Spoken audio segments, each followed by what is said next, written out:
2020년 10월 8일 새벽 설교입니다. 오늘 본문은 예레미야 7장 1절에서 34절입니다. 본문 읽기는 3절에서 15절까지만 읽도록 하겠습니다.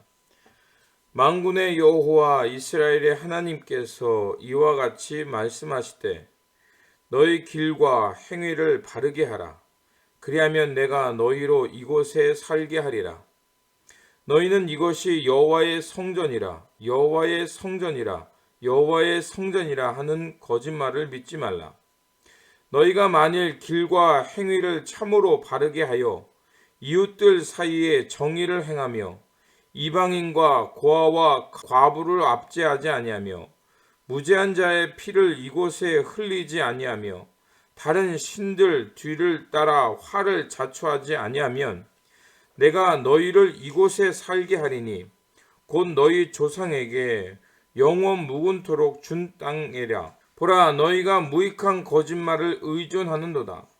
너희가 도둑질하며 살인하며 간음하며 거짓 맹세하며 바알에게 분향하며 너희가 알지 못하는 다른 신들을 따르면서 내 이름으로 일컬음을 받은 이 집에 들어와서 내 앞에 서서 말하기를 우리가 구원을 얻었나이다 하느냐. 이는 이 모든 가증한 일을 행하려 함이로다. 내 이름으로 일컬음을 받은 이 집에 너희 눈에는 도둑의 소굴로 보이느냐. 보라, 나 곧 내가 그것을 보았노라. 여호와의 말씀이니라. 너희는 내가 처음으로 내 이름을 둔 초소 실로에 가서 내 백성 이스라엘의 악에 대하여 내가 어떻게 행하였는지 보라. 여호와의 말씀이니라. 이제 너희가 그 모든 일을 행하였으며 내가 너희에게 말하되 새벽부터 부지런히 말하여도 듣지 아니하였고 너희는 불러도 대답하지 아니하였으며 그러므로 내가 실로에 행한같이 너희가 신뢰하는 바 내 이름으로 일컬음을 받는 이 집 곧 너희와 너희 조상들에게 준 이곳에서 행하겠고 내가 너희를 모든 형제 곧 에브라임 온 자손을 쫓아낸 것 같이 내 앞에서 너희를 쫓아내리라 하셨다 할지니라. 아멘. 오늘 본문 말씀은 예레미야가 성전 문 앞에서 성전의 만능주의에 빠져있는 유다를 비판하는 말씀입니다. 오늘 본문의 배경은 BC 609년 여호야김이 왕위에 오른 뒤에 선포된 말씀입니다. 여호야김은 요시야 왕의 둘째 아들입니다. 그가 왕이 된 것은 요시야 왕이 애굽과 아수르가 연합하여 바벨론과 전쟁을 하려고 할 때 아수르의 팽창을 막기 위해 애굽이 무기토로 지나가는 것을 막고 싸우다가 그만 이 전투에서 요시야가 전사하게 됩니다. 그래서 유다는 요시야 왕의 첫째 아들 여호아스로 왕위를 잇게 합니다. 하지만 애굽 왕 느고가 여호아스를 애굽의 포로로 잡아가 죽이게 됩니다. 그래서 애굽에 의해서 요시야의 둘째 아들인 여호야김이 왕이 됩니다. 그래서 여호야김은 애굽에 의해서 왕이 됐기 때문에 당연히 친애굽 정책을 펼치며 야훼 신앙을 반대하게 됩니다. 이러한 혼란 시기에서 예레미야가 하나님의 말씀을 성전 앞에서 전한 것입니다. 예레미야는 성전문에 드나드는 제사장과 선지자들, 관료들, 대중들을 향하여 마음을 돌이키라고 외치고 있습니다. 그 내용은 4절에서 6절입니다. 너희는 이것이 여호와의 성전이라 여호와의 성전이라 여호와의 성전이라 하는 거짓말을 믿지 말라. 너희가 만일 길과 행위를 참으로 바르게 하여 이웃들 사이에 정의를 행하며 이방인과 고아와 과부를 압제하지 아니하며 무죄한 자의 피를 이곳에 흘리지 아니하며 다른 신의 뒤를 따라 화를 자초하지 아니하면, 이 말은 여호와의 성전이 여기 있으니 안전하다는 그 거짓을 듣지 말라는 말입니다. 성전 문에 들어가는 사람들은 누구보다 종교적 열심이 많은 사람들이었습니다. 성전은 하나님이 거하는 거룩한 곳입니다. 그러기에 거기에 가서 예배드리는 것은 매우 중요합니다. 그런데 문제는 그 거룩한 성전이 있기에 그들의 삶이 어떠하든지 여호와의 성전 안에만 들어오면 모두 다 거룩해진다라는 생각을 가지고 살았다는 것입니다. 하나님께서는 우리가 드리는 예물이나 화려한 겉모습이 아니라 중심을 보시는 분이십니다. 진리와 참마음으로 예배 드린다는 것은 성전의 예배만이 아니라 성전 밖의 삶에서도 하나님의 거룩함을 따라 살아간다는 것입니다. 하지만 그들은 성전 안의 삶과 성전 밖의 삶은 달랐습니다. 그래서 7장 9절과 10절, 11절은 이렇게 말합니다. 너희가 도둑질하며 살인하며 간음하며 거짓 맹세하며 바알에게 분향하며 너희가 알지 못하는 다른 신을 따르면서 내 이름으로 일컬음을 받은 이 집에 들어와서 내 앞에 서서 말하기를 우리가 구원을 얻었나이다 하느냐. 이는 이 모든 가증한 일을 행하려 함이라. 내 이름으로 일컬음을 받는 이 집이 너희 눈에는 도둑의 소굴로 보이느냐. 보라, 나 곧 내가 그것을 보았노라. 여호와의 말씀이며. 그들은 성전 밖에서는 불의를 행하고 이방신을 따라가고 하나님의 의를 행하지 아니하고 또 도둑질과 거짓말과 간음을 일삼으면서도 하나님의 성전에 들어오면 모든 것이 괜찮다라는 안이한 생각을 하고 있었습니다. 즉 성전 만능주의에 빠져 있었던 것입니다. 예레미야가 선포한 이러한 말씀은 또한 예수님께서 마태복음 21장 12절에 13절에서 동일하게 말씀하십니다. 예수님이 예루살렘 성전에 들어갔을 때 그것은 크고 웅장했습니다. 많은 사람들이 모여 있었고 화려하게 지어진 성전이었습니다. 그런데 예수님은 오히려 그 성전을 향해서 진노하시고 그 성전에서 들어가 사람들을 그 성전 안에서 돈을 바꾸는 사람과 비둘기를 파는 사람들, 그들의 의자를 둘러엎으며 그들을 다 내어 쫓으셨습니다. 그리고 그 주님은 이렇게 말했습니다. 기록된 바 내 집은 기도하는 집이라 불릴 것이라 하였는데 그런데 너희는 그곳을 강도의 소굴로 만들어 버렸다. 그들이 아무리 크고 화려한 집을 짓고 종교적 행위를 한다 할지라도 그들의 살아가는 삶과 그들이 이루어가는 그 이스라엘의 공동체의 모습은 하나님의 거룩한 집에 머무는 사람들의 모습이 아니었던 것입니다. 남유다 백성도 마찬가지였습니다. 온갖 거짓을 행하며 이방인과 고아와 과부와 즉 사회적 약자를 압제하며 무죄한 자의 피를 흘리게 했습니다. 그것도 모자라서 흰농 골짜기에서는 몰렉신을 섬기며 인신제사를 지었습니다. 31절입니다. 흰놈의 아들 골짜기에서 도배 사당을 건축하고 그들의 자녀를 불에 살랐나니 내가 명령하지 아니하였고 내 마음에 생각하지도 아니한 일이니라. 그들은 이러한 우상 숭배와 잘못된 행위를 하면서도 단지 성전에 들어와 예배 드리면 안전하다고 생각한 것입니다. 하나님은 그들의 위선을 강하게 꾸짖으시며 이곳이 여호와의 성전이라는 거짓말을 믿지 말라고 말하고 있는 것입니다. 그렇다면 그들은 왜 이 성전에 맹목적인 신앙을 갖게 되었을까요? 열왕기상 9장 3절에서 5절을 보면 솔로몬이 하나님의 성전을 완공하고 봉헌식을 마치자 하나님께서 솔로몬에게 주신 약속의 말씀입니다. 그에게 말씀하셨다. 내가 나에게 한 기도와 간구를 내가 들었다. 그러므로 나는 내가 내 이름을 영원토록 기리려고 지은 이 성전을 거룩하게 구별하였다. 따라서 내 눈과 마음이 항상 이곳에 있을 것이다. 너는 내 앞에서 내 아버지 다윗처럼 살아라. 그리하여 내가 네게 명한 것을 실천하고 내가 네게 준 율례와 균례를 온전한 마음으로 올바르게 지켜라. 그리하면 내가 내 아버지 다윗에게 이스라엘의 왕자에 앉은 사람이 그에게서 끊어지지 아니할 것이라고 약속한 대로 이스라엘을 다스릴 내 왕자를 영원히 지켜주겠다. 봉헌식을 마치자 하나님께서 솔로몬에게 주신 약속의 말씀입니다. 마음의 중심, 즉 다윗의 마음을 따라서 마음의 중심을 지키고 언약을 따르면 하나님께서 이스라엘 왕조와 왕위를 지켜주시겠다는 약속입니다. 그런데 그들이 간과한 것이 있습니다. 그 다음의 말씀입니다. 6절, 7절, 9절만 읽도록 하겠습니다. 그러나 너와 내 자손이 나를 따르지 아니하고 등을 돌리거나 내가 내게 일러준 내 계명과 율례를 지키지 아니하고 곁길로 나가서 다른 신들을 섬겨 그들을 숭배하면 나는 내가 준 그 땅에서 이스라엘을 끊어버릴 것이고 내 이름으로 기리도록 거룩하게 구별한 성전을 외면하겠다. 그러면 이스라엘은 모든 민족 사이에서 한낱 속담거리가 되고 웃음거리가 되고 말 것이다.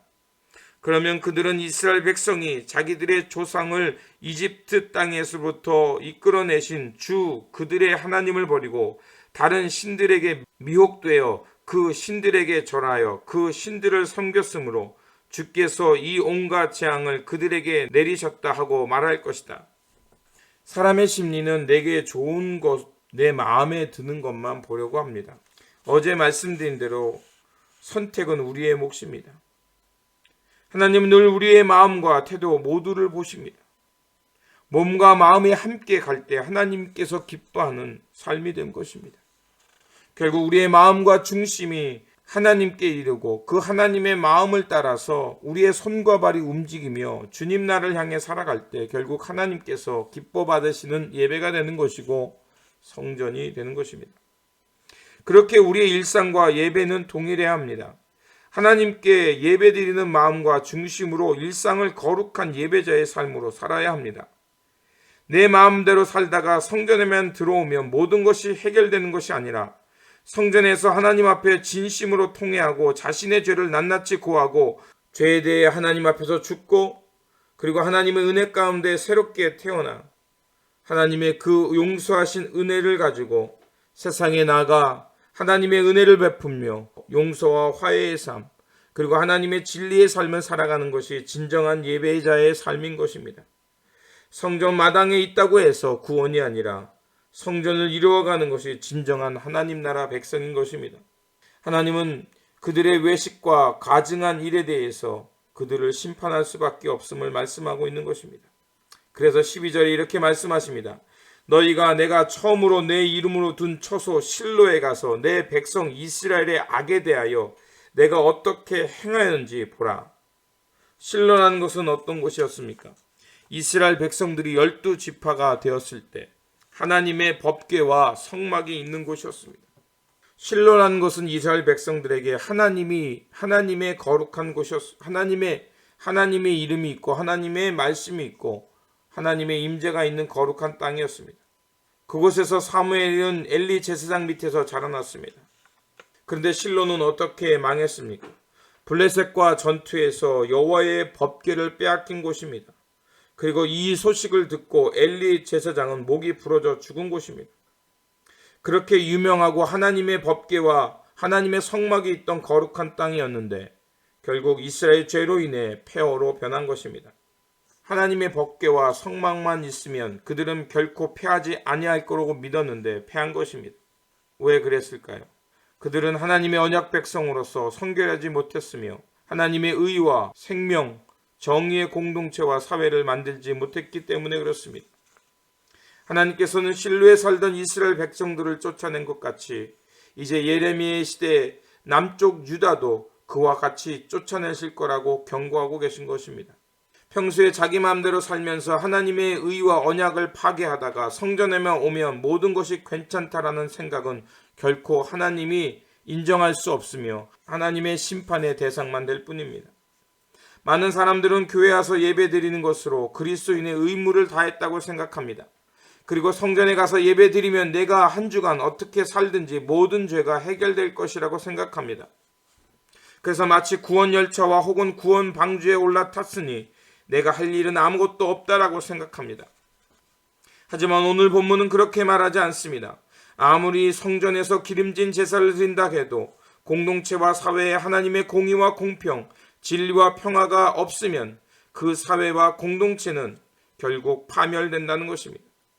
그렇게 하나님의 언약 백성 그리스도인이라는 것은 우리가 살아가는 이 사회 속에 하나님의 의와 공평, 진리와 평화가 가득한 세상을 만들 책임이 우리에게 있다는 것입니다. 그렇게 우리의 입술을 통해서 거짓과 불의가 나오고 또 폭력과 전쟁의 말이 나온다면 그것은 건강한 신앙이라 말할 수 없습니다. 감리교인이라는 것은 무엇을 말할까요? 감리교인이란 개인의 성화를 이루는 것으로 신앙생활을 다한 것이 아닙니다. 개인의 성화가 곧 사회적 성화를 이루어가야 합니다. 그것은 단체나 기관을 만들라는 말이 아닙니다. 그리스도인을 믿는 믿음에 따라서 주님께서 가신 그 진리의 길, 억압의 멍에를 제하여 주시고 하나님 나라 백성을 만드는 길을 가는 것입니다.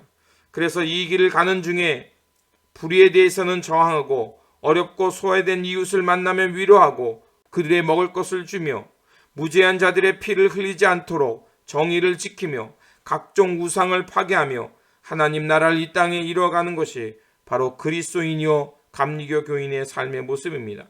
그렇다면 우리가 이 길을 어떻게 갈 수 있을까요? 마태복음 7장 21절은 우리에게 이렇게 말합니다. 나로 주님 주님 하는 사람이라고 해서 다 하나님 나라에 들어가는 것이 아니라 하늘에 계신 내 아버지의 뜻대로 행하는 사람이라 들어간다. 고린도전서 10장 12절도 이렇게 말합니다. 그러므로 서 있다고 생각하는 사람은 넘어지지 않도록 조심하십시오. 빌립보서 2장 12절입니다. 그러므로 나의 사랑하는 여러분, 여러분이 언제나 순종한 대로 내가 함께 있을 때뿐만 아니라 지금과 같이 내가 없을 때에도 더욱더 순종하여 두렵고 떨리는 마음으로 자기의 구원을 이루어 나가십시오. 이 말씀을 종합해 보면 지금 여기서 하나님 나라의 진리를 향해 깨어 있는 것입니다. 그리고 주님의 가르침과 삶 앞에서 나의 삶을 돌아보며 하나님 나라의 열매를 맺는 것입니다. 우리가 이렇게 깨어 조심스럽게 한 걸음씩 나아갈 때 우리의 발걸음은 하나님 나라를 향한 이정표가 되고 우리의 삶의 자리는 하나님 나라의 포도원의 기쁨의 열매가 될 것이라 믿습니다. 이러한 하나님 나라의 열매 맺는 저와 여러분들이 되시기를 다시 한번 주님의 이름으로 축원드립니다. 기도하겠습니다. 좋으신 하나님, 우리 삶 가운데 하나님 앞에서 예배하며 예배자로 살게 하시니 감사를 드립니다. 주님, 우리가 주님 앞에 나아가는 것이 습관적이거나 외식하는 자들이 되지 않게 하시고 오직 마음과 정성을 다해 하나님께 예배하며 우리의 일상은 하나님의 거룩한 백성답게 살아가게 하여 주시옵소서. 그래서 오직 하나님의 뜻을 따라 살면서 하나님 나라의 열매 맺는 주님의 거룩한 백성 되어 살게 하여 주시옵소서. 우리 구주 예수 그리스도의 이름으로 기도드립니다. 아멘.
한번 처음부터 고백합시다. 나는 하나님을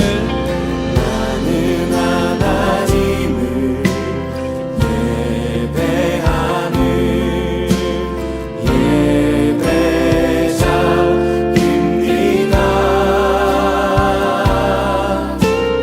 내가 서 있는 곳 어디서나 하나님을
이렇게 이 간증의 내용을 우리의 고백 삼아서 주님 앞에 기도하며 나가겠습니다.